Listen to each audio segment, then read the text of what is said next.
আসসালামু আলাইকুম সুপ্রিয় শিক্ষার্থী, আশা করি আপনারা যে যেখান থেকে আমাদের এই বেসিক স্পোকেন ইংলিশ গ্রামার অথবা basic spoken English with grammar এই কোর্সটি দেখছেন আপনারা ভালো আছেন। আপনাদের জন্য সুস্বাস্থ্য কামনা করে শুরু করছি আজকে আমাদের তৃতীয় নম্বর ভিডিও।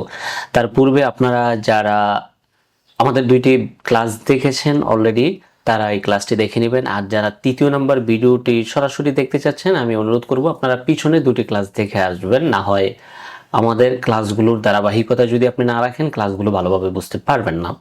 আরেকটি বিষয় হচ্ছে আপনাদের ভোকাবুলারির কি অবস্থা। যারা ক্লাসগুলো দেখতেছেন আশা করি ভোকাবুলারি পড়তেছেন। প্রথম দিন ক্লাসে আমি বলেছিলাম প্রতিদিন 20টা করে ভোকাবুলারি পড়তে হবে আমাদের অ্যাপস থেকে, আর আমাদের অ্যাপসের লিংক ভিডিও ডিসক্রিপশন বক্সে পেয়ে যাবেন অথবা প্লে স্টোর থেকে গিয়ে আপনারা ডাউনলোড করতে পারবেন। আমি এখন স্ক্রিনে নিয়ে যাচ্ছি আমাদের অ্যাপস প্লে স্টোর থেকে ডাউনলোড করতে পারবেন। যদি আপনি এই যে English grammar book in BD এটা লিখে সার্চ দেন তাহলে আমাদের অ্যাপস প্লে স্টোর থেকে ডাউনলোড করে এটার মধ্যে ভোকাবুলারি পেয়ে যাবেন অডিও উচ্চারণ সহ। আচ্ছা ঠিক আছে, এবার চলুন আমরা এখন ক্লাসে চলে যাচ্ছি। আজকে আমাদের ক্লাস হবে প্রিপোজিশন। আমরা পার্টস অফ স্পিচ অধ্যায়ে প্রিপোজিশন নিয়ে আলোচনা করেছিলাম। ওখানে আমাদের আলোচনার বিষয় ছিল প্রিপোজিশন কাকে বলে, কিন্তু প্রিপোজিশন আমাদের কিছু শিখতে হবে, মুখস্থ করতে হবে, এগুলোর ব্যবহার জানতে হবে, তাহলেই প্রিপোজিশনটা আমরা ব্যবহার করতে পারবো। আর না হয় শুধু সংজ্ঞা জানলে প্রিপোজিশন আমরা বুঝবো না। তো চলুন আমরা প্রিপোজিশন নিয়ে আলোচনা করি। আপনারা খাতা কলম নিয়ে অবশ্যই বসবেন, বসার পাশাপাশি প্রিপোজিশন আমি যেগুলো স্ক্রিনে দেখাবো এগুলো একটু খাতায় লিখে নেবেন, তাহলে এটা আপনাদের জন্য বুঝতে সুবিধা হবে। আর যাদের কাছে বইটি আছে তারা এই বইয়ের পেজ থেকে প্রিপোজিশন পড়তে পারবেন, কোনো সমস্যা নেই। চলুন আমরা এখন প্রিপোজিশন আলোচনা শুরু করি। প্রিপোজিশন বাংলায় প্রি শব্দের অর্থ পূর্বে আর পজিশন শব্দের অর্থ অবস্থান, তাই খুব সহজেই বোঝা যায় যে শব্দ নাউন বা প্রনাউনের পূর্বে অবস্থান করে বাক্যের অন্য অন্য অংশের সাথে ওই নাউন বা প্রনাউনের সম্পর্ক স্থাপন করে তাকে প্রিপোজিশন বলে। এটা হচ্ছে প্রিপোজিশনের সংজ্ঞা। আমি বলি আসলে প্রিপোজিশন সংজ্ঞা দেখে বোঝা একটু কঠিন, প্রিপোজিশন অর্থ সহকারে মুখস্থ করে ফেলবেন তাইলেই বোঝা সহজ হবে। আমরা সামনে যাই কিছু প্রিপোজিশন পড়ি, উদাহরণ খেয়াল করি, তাহলে আরো সহজে বিষয়টা বুঝতে পারবেন। তো চলুন এখানে যেই সবচেয়ে বেশি ব্যবহৃত কিছু প্রিপোজিশনের অর্থ এবং উদাহরণ সহ দেওয়া থাকবে, আপনারা এগুলো আমি আবারও বলি, যাদের বই আছে বই নিয়ে বসেন ক্লাসে ভিডিওটি দেখতে দেখতে, আর যাদের বই নেই আপনারা খাতা কলম নিয়ে বসেন লিখে ফেলবেন। 1 নাম্বার প্রিপোজিশন আপনারা যেভাবে মুখস্থ করবেন, কিছু প্রিপোজিশন পাবেন আমার এখানে যেগুলোর এইরকম অর্থ দেওয়া থাকবে, এগুলোর অর্থ আগে পড়বেন তারপর নিচের উদাহরণগুলো পড়বেন। আর কিছু প্রিপোজিশন সরাসরি অর্থ থাকবে না, ওইগুলোর ব্যবহার থাকবে, ব্যবহার দেখে এই যে উদাহরণ থাকবে উদাহরণ দেখে বুঝতে হবে। তো চলুন প্রথমে এখানে আছে প্রিপোজিশন টু। টু এর অর্থ কি? কাছে, দিকে, প্রতি, পর্যন্ত। এটা একেবারে ভালো করে মুখস্থ করে ফেলেন, 10 বার পড়ে ফেলেন। এখন এই যে টু এর অর্থ হচ্ছে এখানে কাছে, দিকে, প্রতি, পর্যন্ত, প্রায় কয়টা? 4টা। এই 4টা অর্থ থেকে যে বাক্যের সাথে যে অর্থটা মিলে আপনি তখন ওই অর্থটা নেবেন। উদাহরণগুলো খেয়াল করুন। হি গোজ টু স্কুল এভরিডে, সে প্রতিদিন স্কুলের দিকে যায়। আমরা বাংলায় বলার সময় দিকে অনেক সময় বলি আবার অনেক সময় বলি না, কিন্তু ইংরেজিতে আপনাকে দিকে বা টু বলতে হবে। সে প্রতিদিন স্কুলে যায়, আমরা কিন্তু বাংলা এটাও বলি, কিন্তু ইংরেজি বলতে গেলে আপনাকে এই টু দিতে হবে। আচ্ছা দ্বিতীয় নাম্বারটা খেয়াল করুন, হি কেম টু মি, সে আমার কাছে এসেছিল। এখানে টু এর অর্থ কি এসেছে? কাছে। দে ফোট টু দ্য লাস্ট, তারা শেষ পর্যন্ত লড়েছে। তারা শেষ পর্যন্ত, এই যে টু এর অর্থ এখানে কি এসেছে? পর্যন্ত।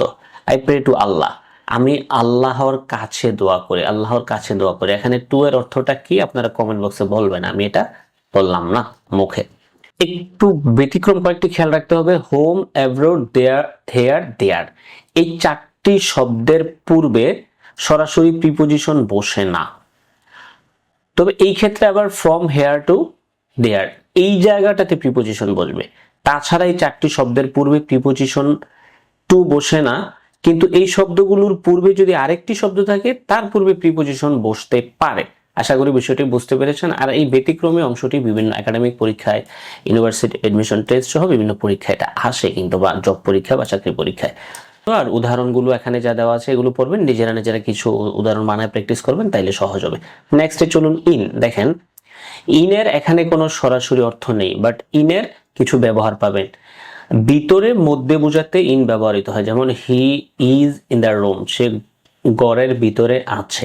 দিন মাস বৎসর নির্দেশ করতে, আই ওয়াজ বর্ন ইন 2005, আমার জন্ম 2005 সালে। এই যে 2005-এর আগে যদি আমরা ইন দেই তাহলে এটার অর্থ হবে 2005 সালে। ঠিক আছে, দিন মাস বৎসর নির্দেশ করতে বা এগুলোর পূর্বে আমার কি বসাতে হবে? ইন বসাতে হবে। দেশ শহর স্থান, দেশ শহর অথবা স্থানের পূর্বে, সে লিভস ইন ঢাকা, সে কি করে? সে ঢাকায় বাস করে। পোশাক পরা অবস্থায়, she is in a red dress, সে লাল পোশাক পরেছে, সে লাল পোশাক পরেছে। ভাষা মাধ্যমে, write the letter in English, চিঠিটি লিখো ইংরেজিতে। ভাষা বা যে কোনো মাধ্যমে বোঝাতে ইন বসবে। অবস্থায় বোঝাতে, হি ইজ ইন ট্রাবল, সে সমস্যায় পড়েছে। আচ্ছা, 3 নম্বর প্রিপোজিশন, এটার সুন্দর অর্থ আছে, যেগুলোর অর্থ আছে এগুলো অর্থ মুখস্থ করে ফেলবেন। আমি বারবার বলতেছি অর্থ মুখস্থ করে ফেললে খুবই সহজ। আর যেগুলোর অর্থ নাই ওইগুলো একটু ব্যবহার থেকে বুঝে বুঝে করতে হবে। ফর অর্থ জন্য, যাবত, ধরে, এটা মুখস্থ করে ফেলেন। আর একটা উদাহরণ খেয়াল করুন, it has raining for 2 hours, 2 ঘন্টা ধরে বৃষ্টি হচ্ছে। তো এখানে অর্থ আমরা নিয়েছি ধরে, যেখানে যাবত আসবে ওখানে যাবত নেবেন, যেখানে ধরে আসবে ওখানে ধরে নেবেন, যেখানে জন্য আসবে ওখানে জন্য নেবেন। প্রিপোজিশন আমাদের যতটুকু শিখলে পরে আপনারা স্পোকেনের জন্য সুবিধা হবে, আমি অতটুকু এখানে ক্লাসে নিচ্ছি বা আলোচনা করছি। বইয়ের মধ্যে এক্সট্রা কিছু জিনিস থাকে প্রত্যেকটা বইয়ে, আমাদের বইও ব্যতিক্রম না। যদি বইটি থাকে ওই অংশগুলো পড়বেন, পড়লে কিছু শিখতে পারবেন। ফ্রম অর্থ থেকে, থেকে মুখস্থ করে ফেলবেন। থেকে যদি আপনি মুখস্থ করে ফেলেন তাহলে এটা আপনি বুঝবেন। ফ্রম ঢাকা, ঢাকা থেকে, ফ্রম ইউনিভার্সিটি, বিশ্ববিদ্যালয় থেকে। অফ অর্থ র অথবা এর, অফের অর্থ দুইটা। The house is made of stone, বাড়িটি পাথর দিয়ে তৈরি করা হয়েছে।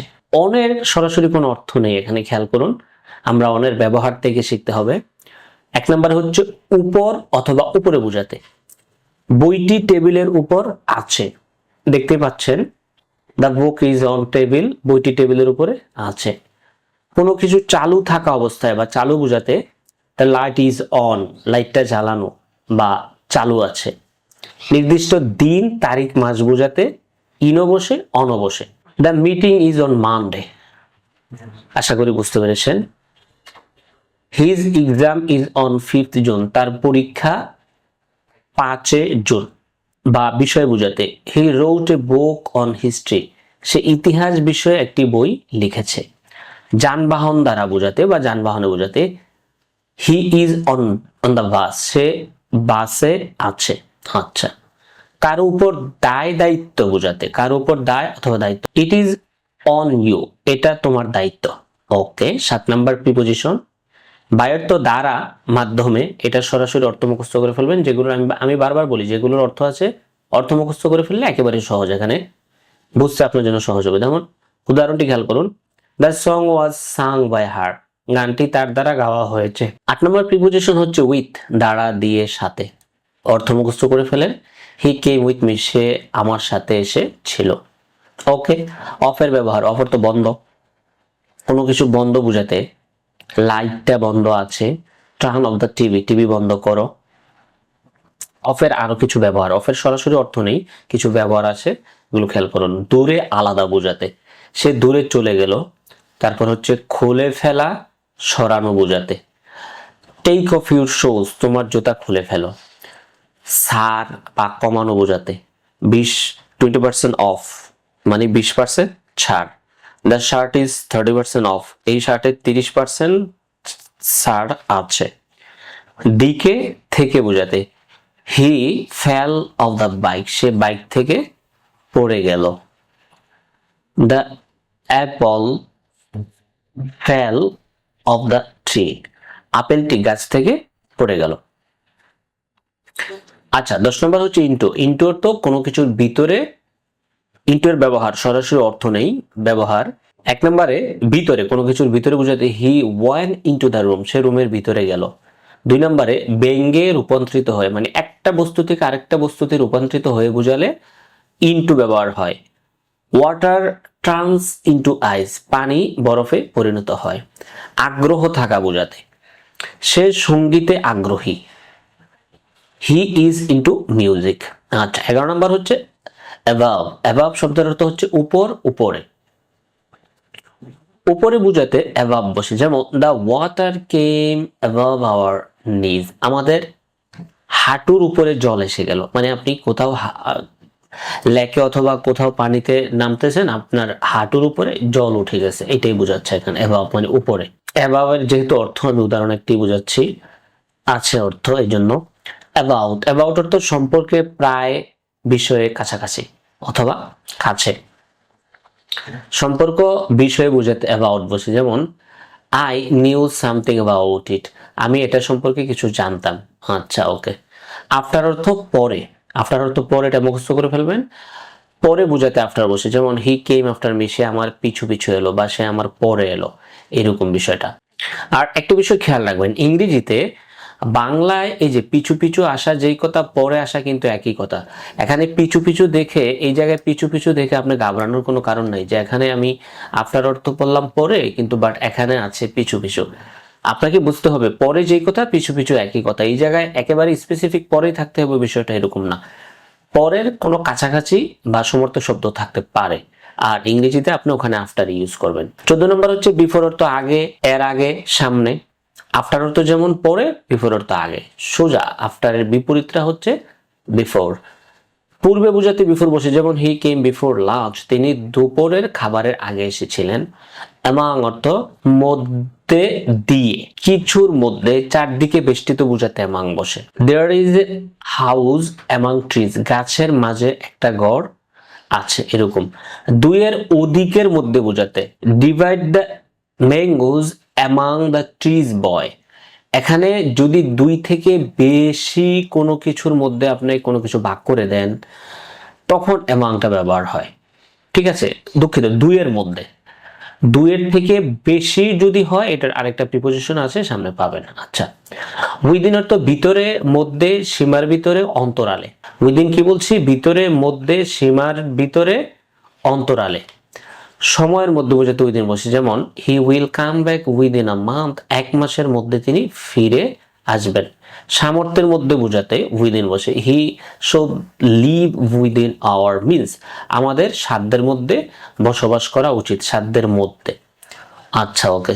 ওভার অর্থ উপরে, উপর দিয়ে, জোরে, অতিরিক্ত। উপর বোঝাতে ওভার বসে, যেমন there is a bridge over the river, নদীর উপর একটি সেতু আছে। পারাপার বোঝাতে ওভার বসে, যেমন the run over the glass, তারা কাচের উপর দিয়ে দৌড়ায়। আন্ডার অর্থ দেওয়া আছে এখানে, নিচে, অধীনে, তলে, আওতায়। এটা অর্থ মুখস্থ করে নেবেন, তারপর আমি একটা উদাহরণ বলে দিচ্ছি। নিচে বোঝাতে আন্ডার বসে, the ball is under the table, বলটি টেবিলের নিচে, এরকম। বিটুইন, ওই যে আমি যেটা বলেছিলাম অ্যাবাভের সময়, যে বিটুইন দুইটির মধ্যে বোঝাতে ব্যবহৃত হয়। দুইয়ের মধ্যে বোঝাতে বিটুইন ব্যবহৃত হয়, আর দুইয়ের অধিক বোঝাতে অ্যামাং ব্যবহৃত হয়। উইদাউট অর্থ ছাড়া। ছাড়া অর্থ বোঝাতে উইদাউট ব্যবহৃত হয়, যেমন he found the place without difficulty, কোনো অসুবিধা ছাড়াই জায়গাটি খুঁজে পেলেন। আচ্ছা, বিয়ন্ড অর্থ অতিক্রম করে, এর বাইরে। অপর দিক অর্থ বোঝাতে বিয়ন্ড বসে, যেমন the road continuous beyond the villages up into the hills, রাস্তাটি গ্রাম ছাড়িয়ে পাহাড়ে চলে গেছে। আচ্ছা, ওকে। 5 নম্বরে সিন্স অর্থ থেকে, মনে রাখবেন। হইতে অর্থে পয়েন্ট অফ দ্য টাইম এর পূর্বে সিন্স বসে, যেমন থেকে সময়ের পূর্বে, মানে থেকে কোনো স্থানের পূর্বে কিন্তু সিন্স বসবে না, সময়ের পূর্বে সিন্স বসবে, মানে 1971 সাল থেকে বা সকাল 8টা থেকে ওইরকম সময় সিন্স বসবে। আর অন্য অন্য জায়গা থেকে কোনো, অথবা কোনো প্রতিষ্ঠান থেকে হইলে তখন ফ্রম বসবে, এই জিনিসটা মাথায় রাখতে হবে। বিসাইড, বিসাইড অর্থ পাশে, ধারে, পাশে থাকা। পাশে বোঝাতে বাইয়ের মতো বিসাইড বসে, বাইয়ের তো কিন্তু বিসাইডেই বা পাশে বা ধারে থাকা বোঝায়। বিসাইড অর্থ পাশে, ধারে থাকা বোঝায়।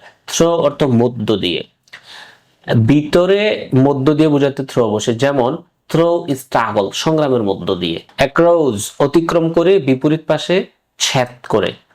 আড়াআড়ি ভাবে অপর পার্শ্বে বোঝাতে অ্যাক্রস বসে, যেমন গো অ্যাক্রস দ্য স্ট্রিট, রাস্তার ওপারে যাও। বিলো অর্থ নিচে, তলে।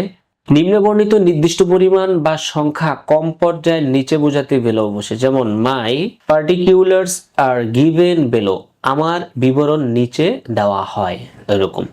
ডাউন অর্থ নিচে, নিম্নে, নিচে নামা, এরকম। উপর থেকে নিচের দিকে বোঝাতে ডাউন বসে।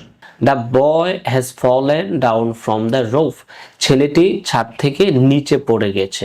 আপ অর্থ উপর, ঊর্ধ্বে, এবং ব্যবহার হচ্ছে নিচ থেকে উপর দিকে বোঝাতে আপ বসে। ওকে, বিসাইড লাস্ট প্রিপোজিশন অর্থ ছাড়াও, পাশাপাশি।